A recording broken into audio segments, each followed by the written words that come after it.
Welcome back again. I am Michael S Garner, writer, drawer, and creator of an online comic book called Visions of the New. And I do, every once in a while, comic book related movies or sci fi movies. I should actually put on there now reviews of things that I love and love or have problems with. So this review is about Resident Evil. Resident Evil, the recent movie, the final chapter. Right away, spoiler alert, we already know that this is not the final chapter if it makes enough money. This is a backwards review. Well, this is a rewind review because I wasn't able to do it earlier. So I am doing it now. And it made a good amount of money. But obviously, since the franchise first started, I hate using the word franchise, since the series first started, it progressively has gone down throughout the years. And, notably so, I mean, like, it's just, certain fans kind of drop off sometimes. And I think it's different for TV in comparison to movies because movies require for you to go to movie theaters and spend money. And it usually costs a lot to make the movies. There's so many factors that go into it, like, will people stay with you for that long? And something like on TV, they can just turn on TV anytime, whatever, and watch it whenever they care to. So, it's something that happens. They wind up dropping off sometimes over the years and people just lose interest. So, my review of this movie, obviously, right off the bat, you know that I'm going to say I like it because I did an Underworld movie, rewind, back review again, of Underworld Blood Wars. And it falls along the same lines. I've liked these two series for a while and I appreciate what they've done. They may not be the greatest ones in the world, but they're the ones who have done most of this stuff. First, we have female heroines, superheroes. Well, yeah, you can label them as superheroes and everything like that. Back before there were solo female hero movies, and these both of them, Milla Jovovich and Kate Beckinsale, they're basically, you have to think of it this way, they're already in their 40s, almost mid 40s now, and everything like that, and they're still making these movies, and they're still doing a good job, especially at the action sequences. Not in the last Underworld, like I said, but like in previous ones, they were perfectly fine. Milla Jovovich, yeah, go back into that in a second. But as far as the history and everything like that, that's what I basically wanted to say is that both these movies came out in like 2002, 2003, and they've been still holding steady. And hopefully they'll make another one, but obviously it depends upon how much money they make and everything like that. So I really did like the fact that this movie going right into, I'm not even going to go to the story, I'm going to go to the action right away. She does a great job doing the action like she has done in previous films. I know we've seen everything on the commercials, like her like spinning around on a wire, beating the crap out of a whole mess of guys with guns and everything like that under a bridge. That was a great scene. Greatly choreographed and everything. Some people are like, oh, well, the camera's too close to the character and everything like that. But that's something that's been used so many times in action movies. It's a way of still getting you in the mood and feeling like you actually got punched, like it's just right in your face. And I like the way they did it this time. Like they've done it differently in different movies, but there was one Resident Evil back. I think it was the one that took place in the Arctic. And I want to say that it's the one right before this one, and yes, it actually is because it had Emily Valentine. They brought back Emily Valentine, that character from Resident Evil Apocalypse, which I was waiting for her to come back. I just didn't know she was going to be blonde, and they had that incredible fight sequence and everything back then. But they had a ridiculous scene where Milla Jovovich basically had like a ball and chain, and it had the ball and chain, kind of like the mace thing, but without the stick. It was just the chain and the mace. And she did this whole fight sequence against the zombies where it was just, there was no point for her to fight the zombies this way, but she just like took that ball and chain and show, whipped it around her leg, did all some intricate choreography, beat the crap out of everybody. And it was a ridiculous scene, but it was just one of those scenes where it's just like, this is an action movie. So that's something that happens in action movies. You get ridiculous fighting scenes for no apparent reason. And but it was still enjoyable, and it made you go, "Gosh, you can kick ass! You can still do it!" And much like that, this movie did not stop. It was just constant action, everything like that. And they had a solid story. And some people like what didn't go along with a continuity. I'll stop saying some people, but yeah, it didn't go along with the continuity, and I want to argue with that. I think that it did. And I think that they filled in a gap there too. Throughout this movie, well, the spoiler, another big spoiler, at the end of the movie, we basically find out that Alice is the Red Queen, or whatever the heck she's called. I can't remember the name of it. Red Queen, I'm thinking of Smallville, you know. Martha Kent in Smallville. But the Red Queen, the little girl, holographic image that was created for the Umbrella Corporation, we find out that that is actually her when she was younger. And we find an older version of Alice also. And the older version, to make this less complicated, Alice is a clone. And a lot of people were like, oh my gosh, she's a clone. Oh my god, that takes away from her character. No, it doesn't take away from her character, because we were introduced to the clone process in the third movie, the one that took place during the desert, in which she had a little skimpies on. So the one thing I like to mention is that in the very first movie, which, by the way, when I saw the very first movie, losing breath, allergies. In the very first movie, she was having memory issues, and then she found out, you know, that she was an agent and she was spying on the Umbrella Corporation, and she was the one who actually, it was hand and whatever, like getting the T-virus out there, all this crap like that. But we learned through every single one of the movies, they never mentioned anything prior to that. She doesn't have any memories prior to that. She never thought about her childhood or anything back or anything like that. So when they introduced the concept that she was a clone and she was created in the first movie, or at least for the first movie, that kind of makes sense if you think about it that way, because she had no memories. They never reflected upon any of that. So if you can say that she's a clone, that's perfectly fine. And throughout that last sequence, we were basically saying that she's the better one. And I like that fact, like they were saying, how significant she is. Just because she's a clone doesn't make her anything less. It actually makes her the most significant thing. It was the better part of the older Alice version. And it's not like she's older. It's just that she has a degenerative disease that makes her look older. So it made her, well, yeah, she aged rapidly and everything like that. So that was the reason. And I actually think that Milla Jovovich did a funny little job of playing the older version of herself. And supposedly her daughter is the one who actually plays the Umbrella image, the little girl image.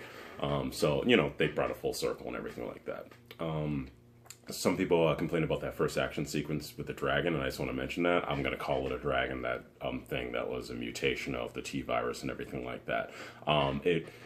If you complain about that, did you not see any of the trailers? They basically showed that whole action sequence in the very first trailer. Like, the whole thing.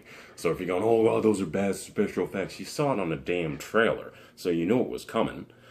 And like I always say, like, if you don't like these types of movies, don't see these types of movies. But I don't think that I don't take Resident Evil or Underworld as being like the greatest of stories known to man, even in a comic book realm or in a sci-fi realm. But I think that for what they have and what they deal with, they've done a good job of developing it. And if I were to give this movie like a rating or anything like that, let's say like a 1 to 10, 10 being the best, I would probably put this out of all the Resident Evil movies probably like 8, because the last movie I liked, but I wasn't like crazy for it, because I wanted her to still have her power, and that's one thing that's been a little bit inconsistent.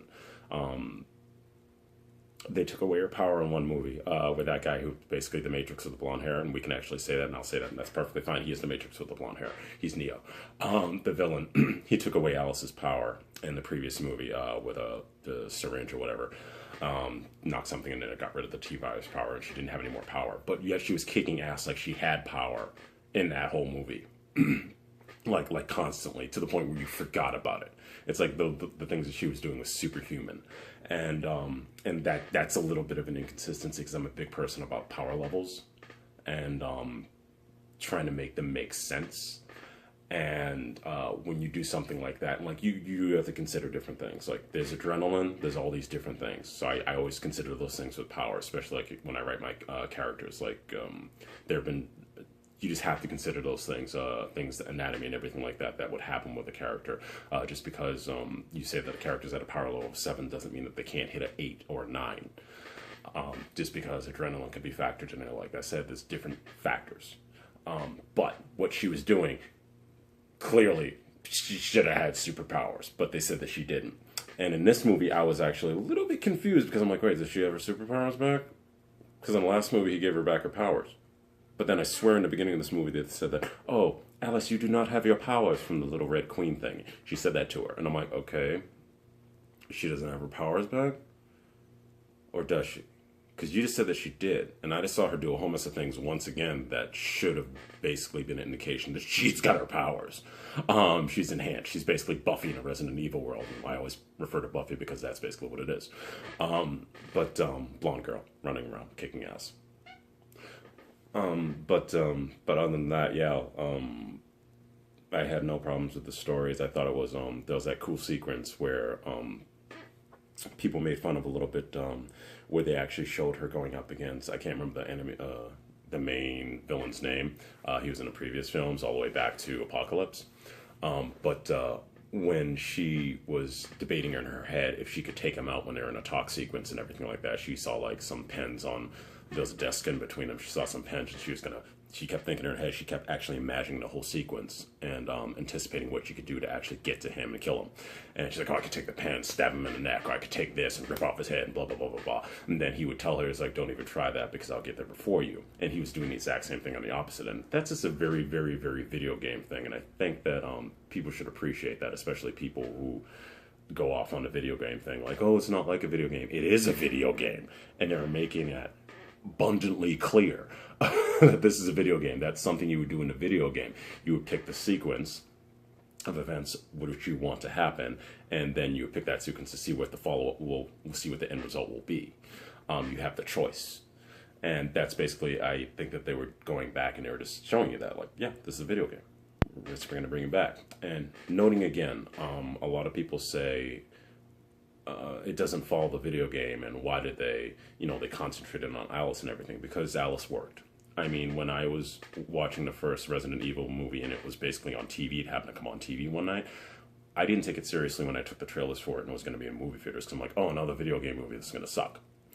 And then one night, it was like a late, like midnight or past midnight, I just happened to watch the movie and I got hooked into it. I'm like, oh my god, they actually did an okay job of this movie. And one of the things that made me gravitate towards it was the fact that when Alice started to fight, and I started to realize that she was something more than human. And I was like, oh my god, they have like a super female in this, and like she was kicking ass, and she had some cool action sequences, and that's what made me fall in love with this series. And I know that is not the exact story that happens in the Resident Evil video game. Story, by the way, you gotta because the stories change as you play a video game. It depends upon what you do. That makes the end result of the video game. But but people complain that it's not the same story, and they wish that another Resident Evil reboot would be, about the video game. That's perfectly fine. But you know what? I say this as being like an intense comic book fan. We don't complain about that with like the Avengers or something like that. Just to go to the top of the mark here, the Avengers have nothing to do with the comic books.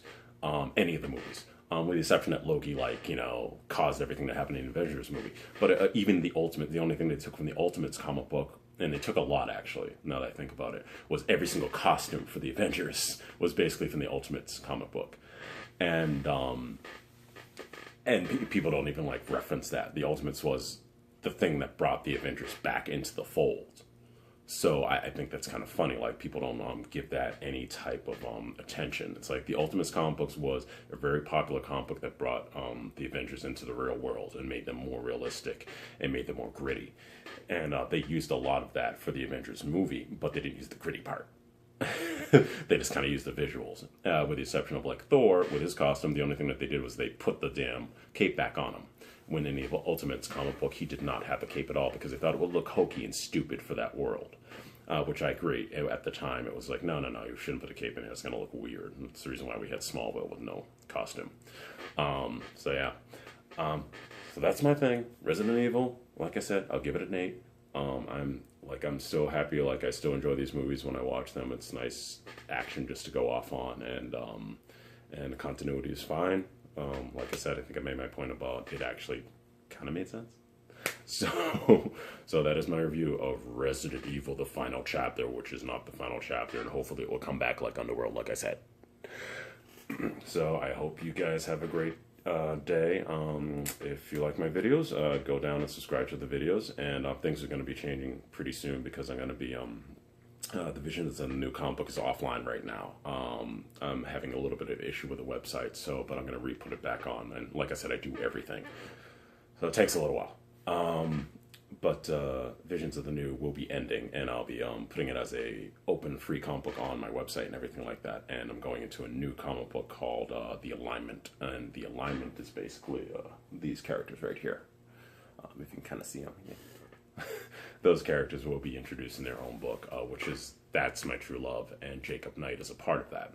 Jacob Knight will be a side comic book on there because he's integral to that world and the reason why certain things happen. So if you have any comments or anything like that, place them below. Go ahead, say what you want. And until next time, have a great weekend.